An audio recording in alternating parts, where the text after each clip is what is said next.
Hello दोस्तों, good morning, नमस्कार। मैं अमित कुमार पाल एक बार फिर आपके सामने हूँ। इस बार बात साधारण ब्याज के आगे बढ़ाते हुए आ जाते हैं चक्रवृद्धि ब्याज पर। चक्रवृद्धि ब्याज और साधारण ब्याज दो ही तरह के ब्याज होते हैं, आपको मालूम है। और सामान्य जीवन में चक्रवृद्धि ब्याज ही हर जगह विद्यमान है। साधारण ब्याज का अब सारा रोल खत्म हो चुका है। साधारण ब्याज केवल हम लोगों के कोर्स का हिस्सा है, इस बात को ध्यान रखिएगा, ठीक है। चक्रवृद्धि ब्याज क्या है? जब कोई धनराशि जब ब्याज पर भी ब्याज देना शुरू कर देती है तो वो चक्रवृद्धि ब्याज हो जाता है। जैसे एक एग्जांपल लेते हैं, बहुत ही नॉर्मल सा। सपोज कीजिए 1000 रुपये 10% वार्षिक ब्याज की दर से, 1000 रुपये का 10% वार्षिक ब्याज की दर से 3 वर्ष के लिए हम लोग बातचीत कर रहे हैं। एक इंट्रोडक्शन वाली क्लास है, इसको पूरा तरह से समझ लीजिए। क्या इंट्रोडक्शन है इसका, इस बात को पूरी तरह से समझ लीजिए, दिमाग में बैठा लीजिए कि क्या रिजल्ट मिलने वाला है आपको। 1000 रुपये 10% वार्षिक ब्याज की दर से 3 साल में। अगर हम बात करें साधारण ब्याज की, अगर हम बात करें सिंपल इंटरेस्ट की, तो साधारण ब्याज में आप क्या करते हो भाई? 3 साल 10% देना है, 3 साल तक। हर साल हर 100 रुपये पर दे धनराशि ब्याज की दर है।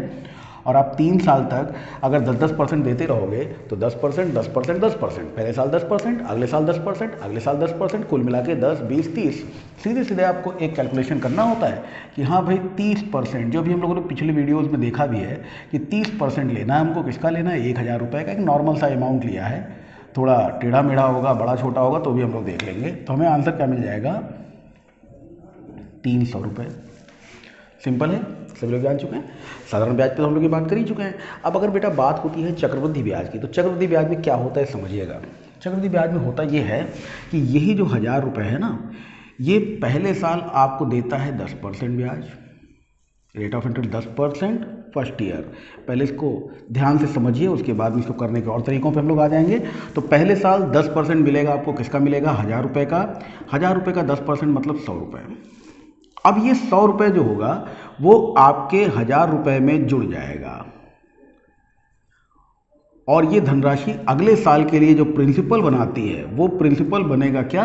जो पिछले साल का ब्याज है उसको जोड़कर मिलने वाला अमाउंट। तो फर्स्ट ईयर का जो अमाउंट है वो नेक्स्ट ईयर का प्रिंसिपल है। यानी नेक्स्ट ईयर का जो प्रिंसिपल है वो कितना है? 1100 रुपये। अब फिर आप सेकेंड ईयर पे जब आते हो तो सेकेंड ईयर में आपको 1100 रुपये का 10% ब्याज स्वरूप देना होता है। 1100 रुपये का 10%, फिर आपने देखा कितना हुआ भाई? 110 रुपये। पहले 100 रुपये, फिर 110 रुपये। ये 110 रुपये हमारे पिछले वाले प्रिंसिपल यानी कि 1100 रुपये में जुड़ेगा, और नया प्रिंसिपल हमारे पास बन जाएगा 1100 प्लस 110 यानी 1210 रुपये। और ये सेकेंड ईयर का जो अमाउंट है ये थर्ड ईयर का प्रिंसिपल बन के आपके सामने आएगा। प्रिंसिपल आप देख रहे हैं ना, ये जो सेकेंड ईयर का जो अमाउंट होगा यही प्रिंसिपल बनेगा थर्ड ईयर के लिए। ये जो आप अमाउंट देख रहे हो इसको प्रिंसिपल की जगह हम अमाउंट लिखे दे रहे हैं ताकि आपको ज़्यादा समझ में आए। अमाउंट है अगर 1100 तो फर्स्ट ईयर में प्रिंसिपल हो जाएगा 1100, और ये 10% की दर से आपको 110 रुपये देगा। ठीक है भाई। इसी तरह से आप यहाँ पे देख सकते हो, अमाउंट है 1210 रुपये और ये प्रिंसिपल बन जाएगा थर्ड ईयर के लिए, और आपको 1210 रुपये पर 10% रेट ऑफ इंटरेस्ट से जो ब्याज मिलेगा बेटा वो कितना मिलेगा? 121 रुपये। कुल मिलाकर 100, 110 और 121, इन तीनों को जोड़िए और रिजल्ट आपको मिला 331 रुपये। 100, 210, 310 और 21 यानी 31, 331 रुपये। यही है चक्रवृद्धि ब्याज, यानी कि ब्याज पर मिलने वाला ब्याज, यानी कि कंपाउंड इंटरेस्ट, यानी कि CI। और इस CI को हम लोग किस तरह से जज करते हैं, किस तरह से मैनेज करते हैं, सोचिएगा, विचारिएगा, देखिएगा कि अगर हम इतना कैलकुलेशन लेकर कंपटीशन वाले एग्जाम में आगे आएंगे तो भैया यही ये क्वेश्चन हो पाएगा, कुछ और तो हो ही नहीं सकता, है ना। हम यहाँ पर इसको दूसरे स्टाइल में देखेंगे, दूसरे अंदाज में देखेंगे। हम इस पर फॉर्मूले का यूज़ कर तो सकते हैं, करते ही चले आ रहे हैं, लेकिन अब नहीं करेंगे। हाँ, मैं डिस्कस जरूर कर लेता हूँ आपसे कि ये तो हो गया मैनुअल मेथड। जब हम लोग ICSE बोर्ड की किताब देखते हैं 10th क्लास की, तो उसमें यह है कि finding compound interest with the help of formula या विदाउट यूजिंग फार्मूला।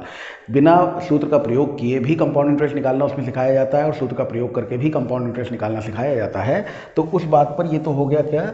ये कैलकुलेशन हो गया मैनुअल, जिसमें हम बिना किसी फार्मूले के देख पा रहे हैं कि 331 रुपये चक्रवृद्धि ब्याज है। सेकेंडली, अगर अनुअली ब्याज वार्षिक देय है तो अगर अनुअली यानी वार्षिक देय है तो उसके लिए एक फॉर्मूला बना दिया था कंपाउंड अमाउंट का कि amount is equal to principal 1 plus rate of interest divided by 100 की पावर n यानी नंबर ऑफ टाइम पीरियड, ये होता है समय। ठीक है, इस हिसाब से अगर आप आगे बढ़ेंगे तो आपको अमाउंट निकालना है तो क्या करना है साहब, प्रिंसिपल जो है आपका वो 1000 रुपये है, 1 प्लस रेट ऑफ इंटरेस्ट 10% है, बटे 100 करोगे और 3 साल के लिए जो कंपाउंड अमाउंट होगा वो अमाउंट आपको कैसे मिल रहा है देख सकते हो कि 1000 रुपये का 10 एकम 10 और 1 11 बटे 10 का क्यूब। अब आपको मालूम है कि 1000 तो ये लिखा हुआ है, इंटू 11 का स्क्वायर होता है 1331 और 10 का क्यूब होता है 1000। 1000 से 1000 खत्म, तो जो अमाउंट मिला है वो मिला है 1331 रुपये, यानी जो इंटरेस्ट होगा कंपाउंड इंटरेस्ट वो कितना हो जाएगा, वो हो जाएगा अमाउंट माइनस प्रिंसिपल, यानी 1331 माइनस 1000 और रिजल्ट आ गया 331, यानी यही वाला। दो बातें हो गई। तीसरी बात पे गौर कीजिए। तीसरा बात जो होता है इसमें क्या आता है, इसमें जो विदाउट यूजिंग फार्मूला और फार्मूला, इसके अलावा हम लोग यूज़ कर सकते हैं स्लैब्स का। स्लैब्स का यूज़ कीजिए और देखिए किस तरह से हम अपने आंसर को जस्टिफाई कर सकते हैं बहुत ही प्यार, इत्मीनान, आराम के साथ में। कैसे, 1000 रुपये आपको दिया हुआ है, 1000 रुपये का आपने 10% निकाला इस नीयत के साथ में कि पहले साल फर्स्ट ईयर ध्यान से समझिएगा, फर्स्ट ईयर पे आपको क्या होगा, 1000 रुपये का 10%, 1000 रुपये का 10% यानी ब्याज मिलेगा कितना, 100 रुपये। गौर किया सभी लोगों ने, 100 रुपये ब्याज मिलेगा। सेकेंड ईयर अगर बात करें, दूसरे साल, जैसे हमने सिंपल इंटरेस्ट की बात की है और वह अभी भी लिखी हुई है कि पहले साल अगर 10% मिला है तो दूसरे साल भी 10% मिलेगा। तो सेकेंड ईयर सिंपल इंटरेस्ट के रूप में जब आपको पहली बार 100 मिला है तो दोबारा भी आपको 100 रुपये तो मिलेगा ही मिलेगा। अब इस पर गौर कीजिएगा कि ये 1000 रुपये हर साल आपको 100 रुपये तो देगा ही, अगर सिंपल इंटरेस्ट की बात होती तो भी। लेकिन यहाँ पर बेटा हम लोग बात कर रहे हैं कंपाउंड इंटरेस्ट की, तो पहले साल जो 100 रुपये मिला है ना, ये 100 रुपये भी आपको 10% की दर से ब्याज देगा और वो ब्याज हो जाएगा कितना, 10 रुपये। तो पहले साल 100 रुपये मिलेगा सिंपल इंटरेस्ट में भी और कंपाउंड इंटरेस्ट में भी, दूसरे साल 100 और 100 200 रुपये हो जाएगा सिंपल इंटरेस्ट में, लेकिन 210 रुपये हो जाएगा कंपाउंड इंटरेस्ट में। ये 10 रुपये क्या है, पिछले साल वाले 100 रुपये का भी ब्याज, यानी ब्याज का ब्याज। तो जब ब्याज पर भी ब्याज मिलने लग जाता है तो ये बन जाता है चक्रवृद्धि ब्याज, यानी कंपाउंड इंटरेस्ट। ठीक है, सेकंड ईयर में ये बात आपने देखी। तो थर्ड ईयर में क्या होगा, देखिएगा, सोचिएगा, ध्यान दीजिएगा, थोड़ा सा हो सकता है कन्फ्यूजन हो, उसको दूर कर लीजिएगा। कि स्लैब्स में हम लोग देख रहे हैं 1000 रुपये का 10% 100 मिला पहले साल, 1000 रुपये का 10% 100 मिला दूसरे साल, और इस 100 रुपये का 10% यानी 10 रुपये मिला फिर दूसरे साल।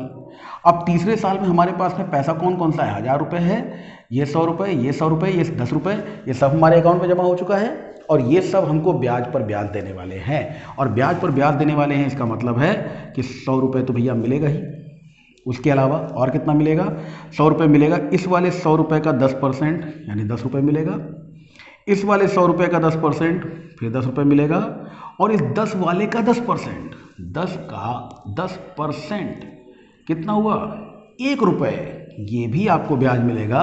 और जब आप इसको जोड़ेंगे तो इन स्लैब्स में पहला स्लैब है 100, 200, 300, दूसरा स्लैब है 10, 20, 30, तीसरा स्लैब है 1, यानी कुल मिलाकर 331 रुपये।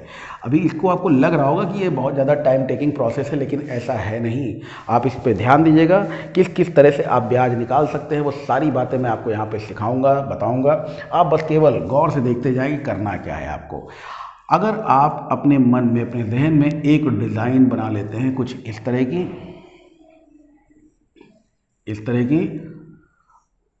और एक ये, तो ये 3 स्लैब्स आपको याद हो जाएंगे। ठीक है, बेसिकली है क्या है, तो ये कि 1000 रुपये का फर्स्ट ईयर में हमने 100 रुपये, सेकेंड ईयर में 100 और 10, थर्ड ईयर में 100, 10, 10 और 1 निकालना है। लेकिन इसमें ये क्या है, ये ब्याज के ब्याज है। तो ऊपर अगर एक धनराशि में लिख देता हूँ 1000 रुपये, अब इन स्लैब्स पर ध्यान ना दीजिए, पहले इसको समझिए। 1000 रुपये अगर हमने ऊपर एक धनराशि लिखी, उसका 10% निकाला, 100 रुपये मिला। अब हमारे ऊपर लिखी हैं 2 धनराशियाँ, तो अगले साल ब्याज भी हो गए 2, 100 और 10। अब इसके ऊपर देखिए हमारे पास में लिखी हुई है 1, 2, 3, 4 धनराशियाँ, तो इससे थर्ड ईयर में ब्याज भी 1, 2, 3, 4 स्लैब। ठीक है, तो इन स्लैब्स में अगर इसको ब्रेक करेंगे आप, तो आपको करना कुछ नहीं होगा। दिखाता हूँ एक झटके में आपको कि ये जो सिंपल इंटरेस्ट वाला है इसको हटा के समझिएगा इस जगह पर कि हमने कुछ नहीं करना है, बस इस स्लैब को अगर हम अपने दिमाग में रखें, कौन से, ये वाले दिमाग में रखिएगा, मैं बना के इसलिए दिखा रहा हूँ ताकि भूले ना, ये वाला और ये वाला, ये 3 डिज़ाइन आपके पास में हैं, 1 2 3 फॉर 3 ईयर्स, 1 2 3 और ये 1। तो अब अगर आपको 1000 रुपये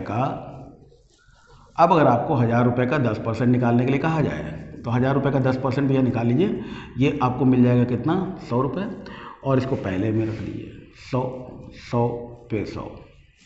पहले में जो आपने 100 लिखा है, इस 100 का 10% फिर से निकालिए, मिल गया आपको 10%, वो दूसरे डिब्बे में रख दीजिए, और इस 10 का 10% निकालेंगे तो जो मिला है वो है 1 रुपये, इसको तीसरे डिब्बे में रख दीजिए, और तीनों डब्बों में काउंटिंग कर लीजिए, ये 300 है, ये 30 है और ये 1 है, कुल मिला के 331 है।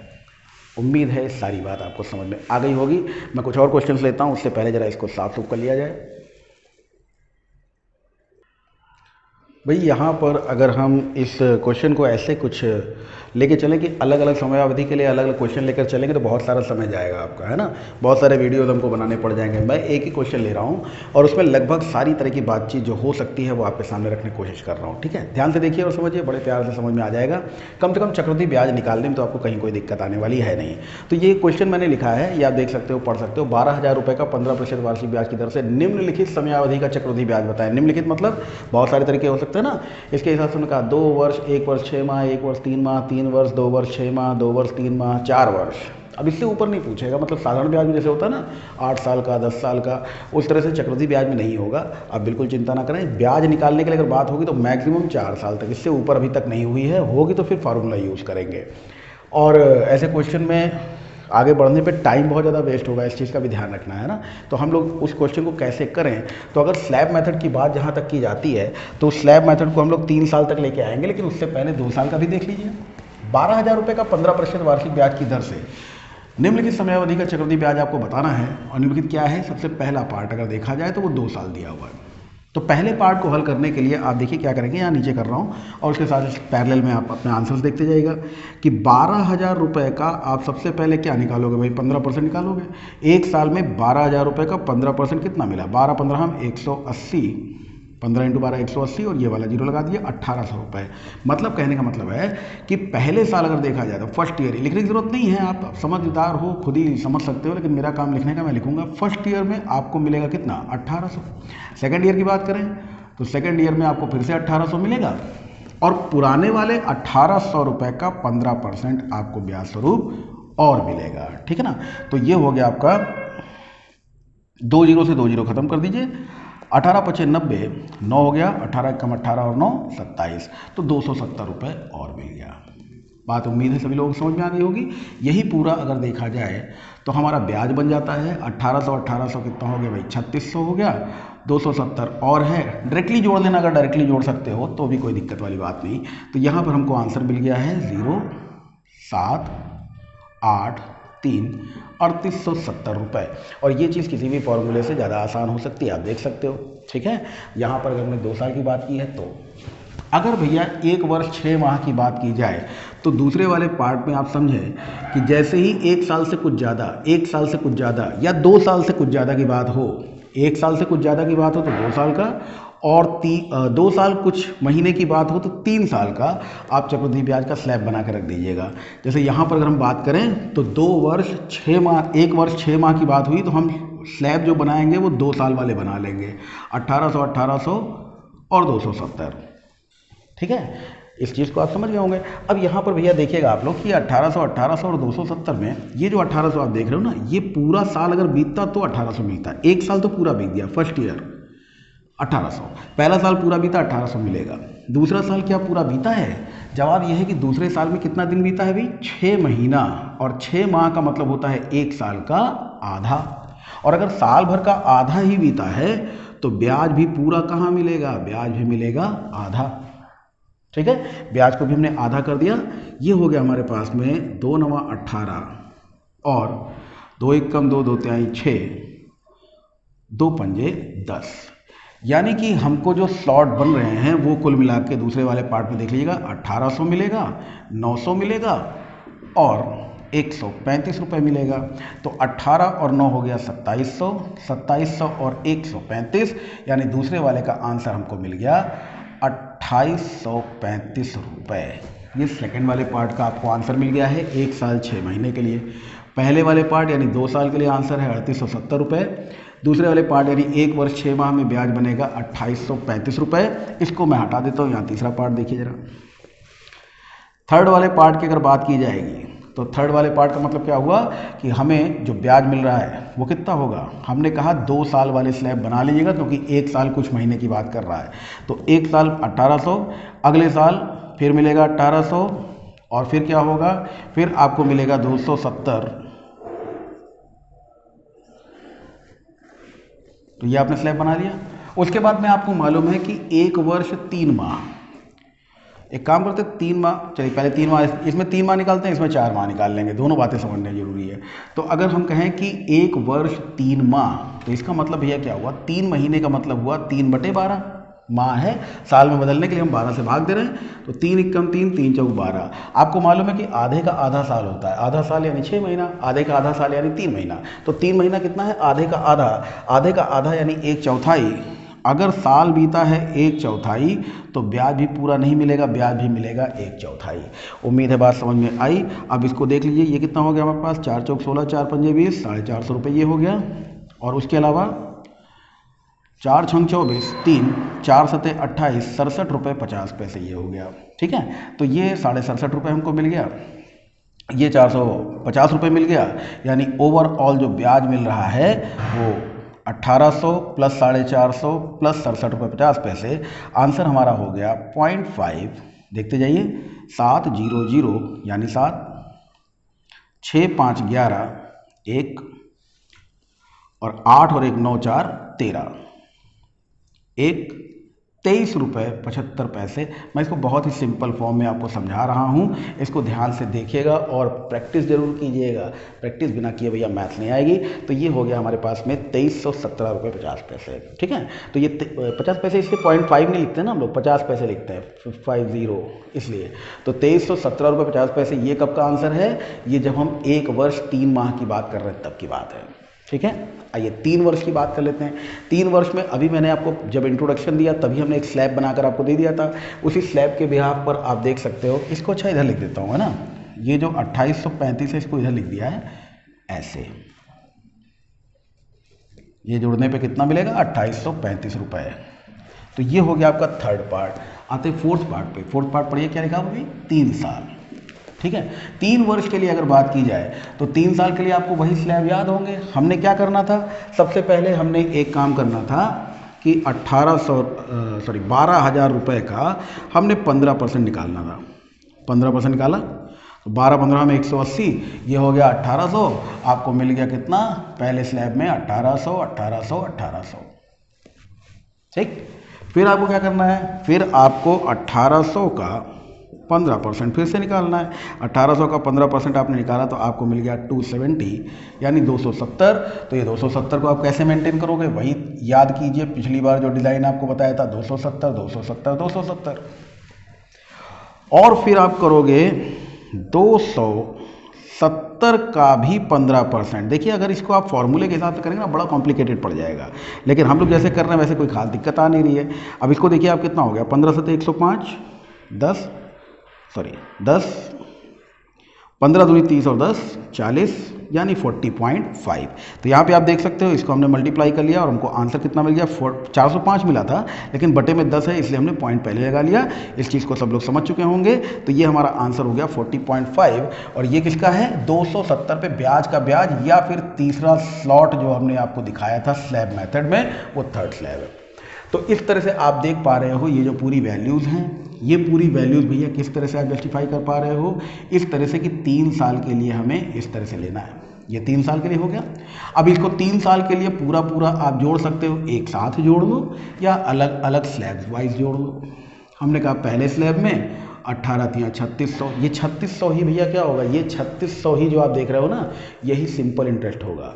पूरा जो देख रहे हो ये कंपाउंड इंटरेस्ट होगा, और यही मददगार साबित होगा सिंपल इंटरेस्ट और कंपाउंड इंटरेस्ट का डिफरेंस निकालने के लिए, जो कि हमारे लिए बहुत ज़्यादा इंपॉर्टेंट क्वेश्चन है, बहुत ही ज़्यादा इंपॉर्टेंट। प्रीवियस पेपर उठाओ, हमेशा सिंपल इंटरेस्ट और कंपाउंड इंटरेस्ट के डिफरेंस पे ही बात होती रहेगी। तो ये हो गया 3600, यहाँ 27 के 81 यानी 810 रुपये ये हो गए, और 40 रुपये 50 पैसे ये हो गए। तो कुल मिलाकर जो योग मिला हमें कितना मिला, तो आप देख सकते हो 0.5000, 4 और 1 5, फिर 8 6 14, फिर 3 और 1 4, यानी 4450 रुपये 50 पैसे, ये हमारा आंसर है। अगर हम फोर्थ पार्ट की बात करें, और फोर्थ पार्ट यानी 3 साल की बात करें तो ठीक। अब आते हैं चौथी बात, यानी अगर 2 वर्ष 6 माह की बात हो रही होती तो ये हमारा जो 5वां भाग है इसमें, तो 2 वर्ष 6 माह, मैंने आपसे क्या कहा, अगर 2 साल का बोले तो आपको 2 स्लैब बनाने, आपको अगर बोला जाए 3 साल के लिए तो आपको ये 3 स्लैब बनाने, है ना। और अगर आपसे ये कहा जाएगा कि 2 वर्ष कुछ महीने यानी 2 साल से आगे बढ़ गए ना, 2 साल से आगे बढ़ गए तो भी आपको 3 स्लैब बनाने हैं, जैसे यहाँ पे हमने देखा था सेकंड और थर्ड पार्ट में, वैसे ही आप इसमें देखो। आप क्या करोगे, 3 स्लैब तो बना ही लो, 1800, 1800, 270, फिर 18, मैं इसको बेटा बार बार कैलकुलेट नहीं कर रहा हूँ, आप लोग जान चुके हो कि किस तरह से हुआ है। ये हमने सारा लिख दिया, ओ सॉरी एक रह गया, 270, 270, 270 और 40.5, ये सारा लिख दिया।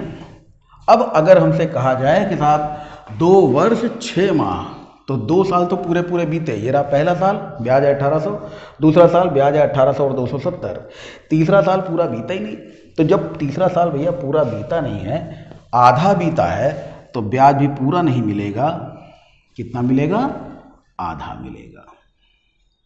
तो इसको आधा कर दीजिए, तो तीसरा स्लैब जो होगा उसको देखिए, हम यहीं पे इसको हटा के लिखे दे रहे हैं 1800/2 यानी 900,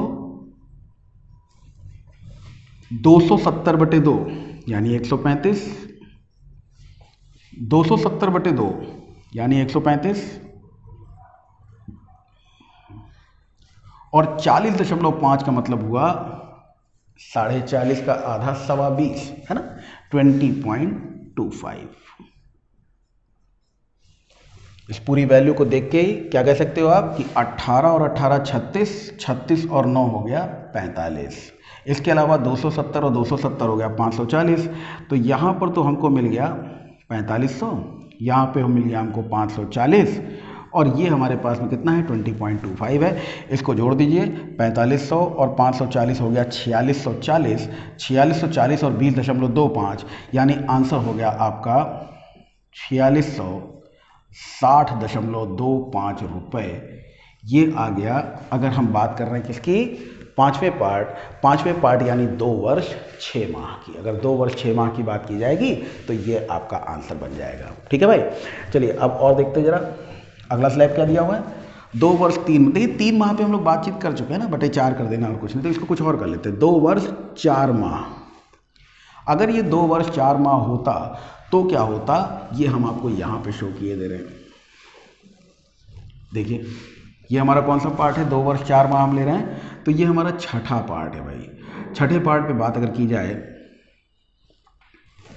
और 7वें पे सबसे ज़्यादा टाइम लगेगा क्योंकि उसको समझना भी है, फिर एक जुगाड़ भी उसका देख लेंगे हम लोग, हैं। यहाँ पर देखिए ये हो गया 1800, 1800 और 270, और फिर क्या करोगे, तीसरा स्लैब आ जाएगा 1800, 270, 270 और 40.5, 40.5।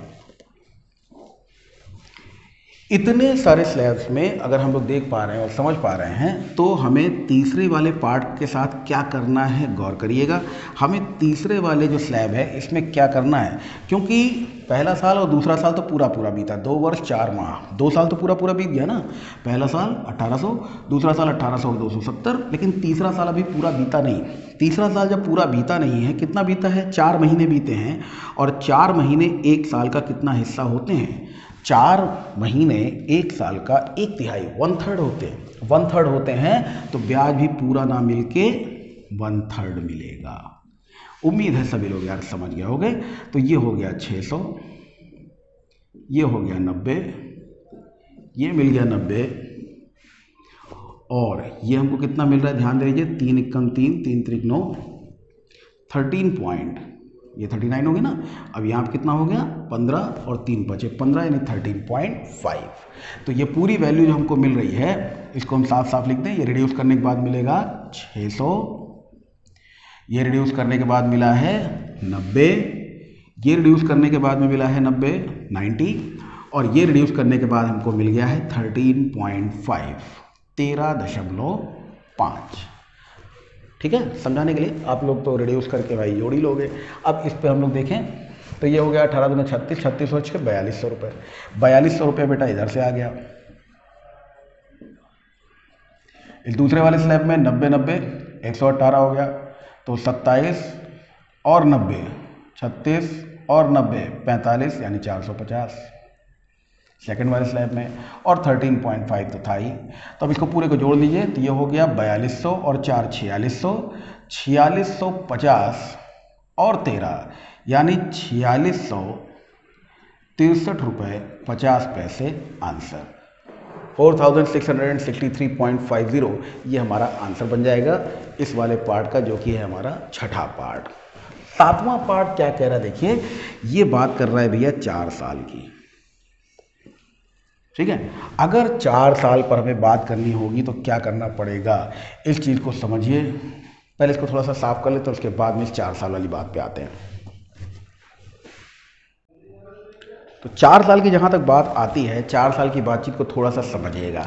वैसे तो इस तरह के 4 साल की बातचीत बहुत ही कम आपसे पूछी जाती है, मैंने जितना बता दिया उतने पे पूरा फ्रेमवर्क आपका हो गया होगा, कायदे से इस बात को समझ गया होगा। लेकिन 4 साल के लिए जरा एक बात समझिए। मान लीजिए आपसे हम किसी भी धनराशि के बारे में, किसी भी प्रिंसिपल के बारे में जब कंपाउंड इंटरेस्ट निकालने की बात कर रहे हैं, तो आप फर्स्ट ईयर पे क्या कर रहे हो, इसका जो रेट परसेंट दिया है वो रेट परसेंट निकालते हो और उसको फर्स्ट स्लैब में लिख देते हो।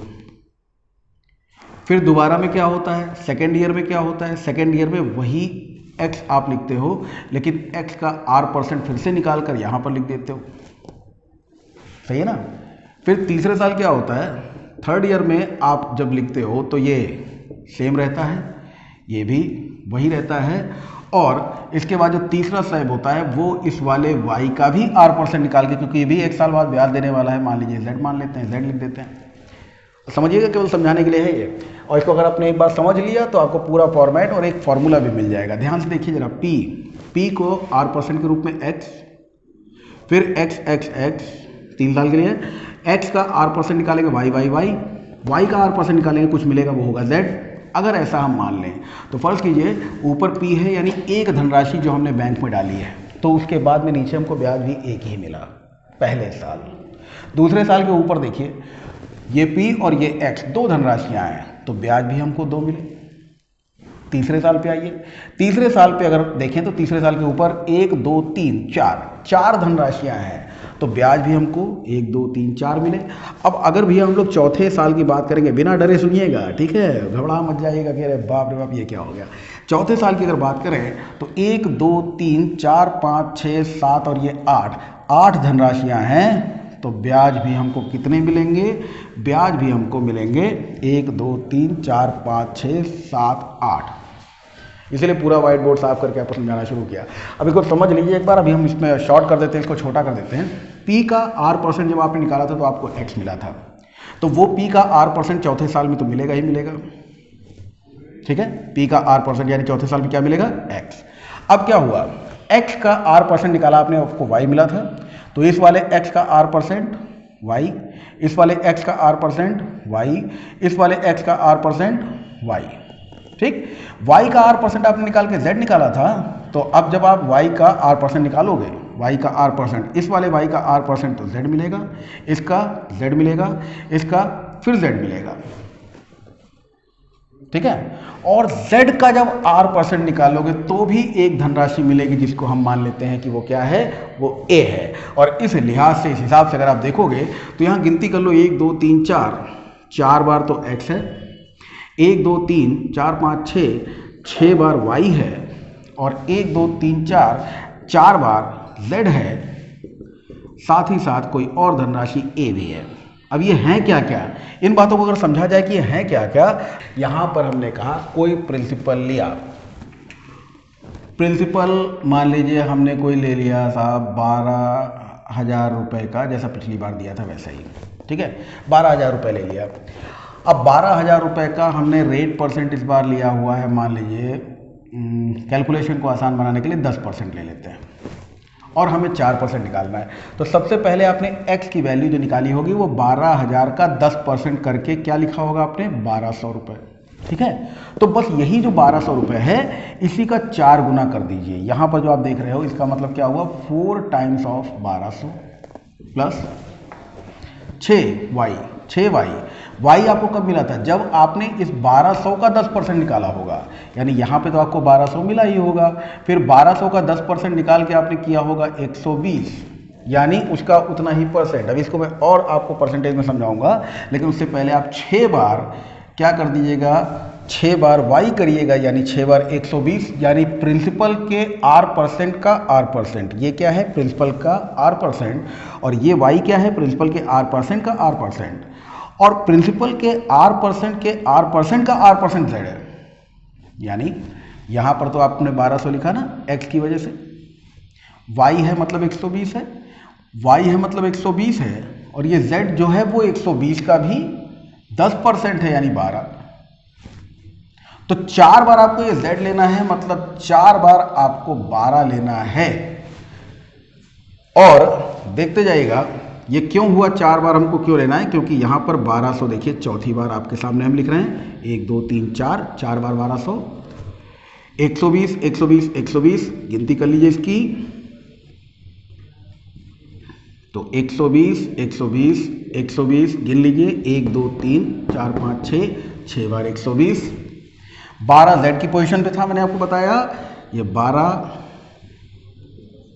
ये 12 और ये 12, तो 12 कितनी बार है, गिनती कर लीजिए, 1 2 3 4, 4 बार 12, और प्लस a इस 12 का 10%, 12 का 10% यानी 1 रुपये 20 पैसे। अगर आप इसको ऐसे करते हैं तो अभी इसमें जोड़ना है आपको 1.2।